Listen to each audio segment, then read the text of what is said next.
Guys, एक तरफ तो दुनिया भर में टेस्ला इलेक्ट्रिक कार्स का कितना ज्यादा क्रेज है, राइट?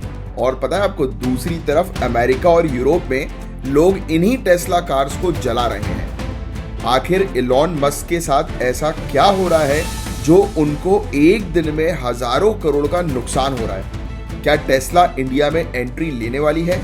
क्या इलॉन मस्क की बढ़ती कंट्रोवर्सी उनका फ्यूचर खतरे में डाल रही है? अगर आप भी जानना चाहते हैं कि इलॉन मस्क को 2025 में 11 लाख करोड़ का नुकसान कैसे हुआ, टेस्ले का विरोध क्यों हो रहा है, इसको लोग क्यों जला रहे हैं और इसका इंडिया पे क्या इम्पैक्ट पड़ेगा, तो इस वीडियो को एंड तक पूरा देखना। ये कहानी सिर्फ बिजनेस की नहीं, पॉलिटिक्स, जॉब लॉसेस और एक बड़े गेम प्लान की है। तो टेस्ला कार्स क्यों जलाई जा रही है? पिछले 4 महीनों में अमेरिका और यूरोप में 100 से ज्यादा टेस्ला कार्स को जला दिया गया या उनको तोड़ फोड़ किया गया। ये सब तब हो रहा है जब टेस्ला इंडिया में एंट्री की तैयारी कर रही है। इलॉन मस्क और उनकी कंपनी के अगेंस्ट लोग इतने गुस्से में क्यों हैं, तो आओ समझते हैं। तो इलॉन मस्क को डोनाल्ड ट्रंप ने एक नए गवर्नमेंट डिपार्टमेंट का चीफ बनाया था, DOGE। याद हो आपको, कुछ समय पुरानी न्यूज थी। इसका काम था गवर्नमेंट के खर्चे कम करना, और मस्क ने आते ही 20,000 लोगों को नौकरी से निकाल दिया। सिर्फ इतना ही नहीं, 75,000 लोगों ने मजबूरी में खुद रिजाइन कर दिया। ऊपर से USAID के थ्रू जो पैसा गरीब देशों को दिया जाता है वो भी मस्क की एडवाइस पे बंद कर दिया गया।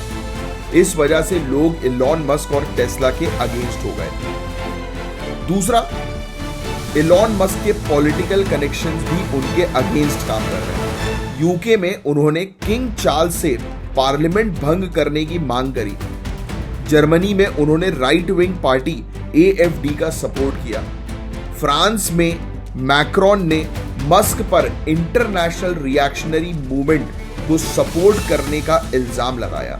इटली में right wing prime minister Giorgia Meloni उनको अपना दोस्त बता चुकी हैं। इन सब वजहों से अमेरिका और यूरोप में बहुत लोग मस्क से नाराज हैं और टेस्ला का बॉयकॉट कर रहे हैं।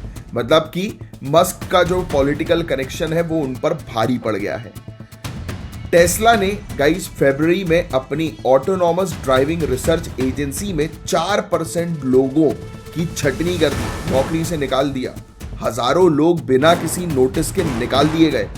National highway traffic safety administration ने इसकी इन्वेस्टिगेशन भी स्टार्ट कर दी। तो जब लोगों को नौकरी से निकालोगे अननेसेसरली बिना नोटिस दिए तो लोगों का गुस्सा तो फूटेगा ही। तो लोग टेस्ला की कार्स जला रहे हैं और मस्क की कंपनी को बड़ा नुकसान हो रहा है। मार्च 2025 में टेस्ला के शेयर्स 15% गिर गए, जो 2020 के बाद सबसे बड़ा क्रैश था। इलॉन मस्क की नेटवर्थ में 11 लाख करोड़ का नुकसान हुआ। एक दिन में ही 29 बिलियन US का लॉस गाइस। टेस्ला की यूरोप में सेल्स 45% गिर गई हैं। एक बड़ा इन्वेस्टर ये कहता है, मार्केटिंग का सबसे बड़ा रूल है पॉलिटिक्स में मत पड़ो, वरना लोग आपके प्रोडक्ट्स लेना बंद कर देंगे। तो टेस्ला को अब नए मार्केट्स की जरूरत है, क्योंकि अमेरिका और यूरोप में उसके अगेंस्ट गुस्सा बढ़ गया है। इंडिया का electronic vehicle market 54.41 billion US का है, जो 2029 तक 110 बिलियन US होने वाला है। लेकिन टेस्ला पहले इंडिया में एंट्री नहीं ले पाई थी क्योंकि इंपोर्ट ड्यूटी बहुत ज्यादा थी। अब मोदी गवर्नमेंट ने इंपोर्ट ड्यूटी 110% से कम करके 70% कर दी है। टेस्ला का इंडिया में फैक्ट्री लगाने का भी प्लान है। महाराष्ट्र, गुजरात, कर्नाटक और तमिलनाडु इस रेस में है। इलॉन मस्क के लिए फ्यूचर क्या है गाइस? तो डोनाल्ड ट्रंप और इजराइल के प्राइम मिनिस्टर बेंजामिन नेतन्याहू ने मस्क को सपोर्ट किया। टेस्ला ने PR कैंपेन लॉन्च किया है कि ये प्रोटेस्ट सिर्फ पॉलिटिक्स से इंस्पायर्ड है। मतलब टेस्ला ये बोल रहा है कि यार पॉलिटिक्स के चक्कर में हम लोग को जो है वो नुकसान हो रहा है। तो मस्क ने एम्प्लॉय से कहा है कि टेस्ला फ्यूचर्स में और जॉब्स देगा। लेकिन असली सवाल यह है, क्या इलॉन मस्क अपनी इमेज सुधार पाएंगे?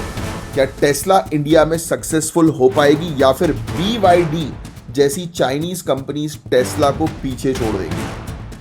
तो गाइज ये स्टोरी सिर्फ एक कार कंपनी की नहीं, ये पॉलिटिक्स, इकोनॉमी और फ्यूचर टेक्नोलॉजी का भी एक बड़ा लेसन है।